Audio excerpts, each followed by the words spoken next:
அமெரிக்காவை மையமாக கொண்டு இயங்கும் வணிக பொருளாதார பங்குச்சந்தை ஊடகம் ப்ளூம்பர்க் இந்நிறுவனம் உலகின் முன்னணி கோடீஸ்வரர்களை அவர்களின் நிகர சொத்து மதிப்பை வைத்து உருவாக்கும் தரவரிசை பட்டியலை ஆண்டுதோறும் வெளியிடுவது வழக்கம். இப்பட்டியலின்படி பிரான்ஸ் நாட்டைச் சேர்ந்த ஃபேஷன், ஆடை மற்றும் ஒப்பனை துறையில் முன்னணியில் உள்ள லோரியல் நிறுவனத்தின் தலைவரான 70 வயதாகும் ஃப்ராங்கோய்ஸ் பெட்டன்கோர்ட் மேயர்ஸ் $100 பில்லியன் நிகர சொத்து மதிப்பு பெற்ற முதல் பெண்மணியாக இடம் பிடித்துள்ளார். மேயர்ஸ் உலகம் முழுவதும் பல கிளைகள் உள்ள $268 பில்லியன் நிறுவனமான லோரியல் தலைமை பொறுப்பை அவரது 2 மகன்களுடன் நிர்வகித்து வருகிறார். கிறித்துவ மக்களின் புனித நூலான பைபிள் குறித்த 5 பாகங்கள் மற்றும் கிரேக்க கடவுள் குறித்தும் புத்தகங்கள் எழுதியுள்ள மேயர்ஸ் பல மணி நேரங்கள் இடைவிடாது பியானோ வாசிக்கும் திறன் படைத்தவர்.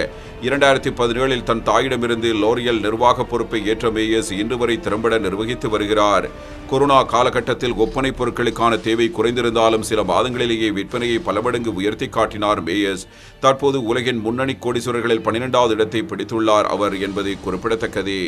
சேனல், யூனிலிவர், ரெவ்லான் என இத்துறையில் பல போட்டி நிறுவனங்கள் இருந்தாலும் ஒப்பனை, சரும பாதுகாப்பு, சிகை பாதுகாப்பு, சிகை நிறம் கூட்டுதல் மற்றும் ஆண்கள் ஒப்பனை என பல கிளைகளில் விற்பனையை விஸ்தரித்து நம்பர் 1 இடத்தில் லோரியல் நிறுவனத்தை மேயர்ஸ் தக்க வைத்துள்ளது குறிப்பிடத்தக்கது.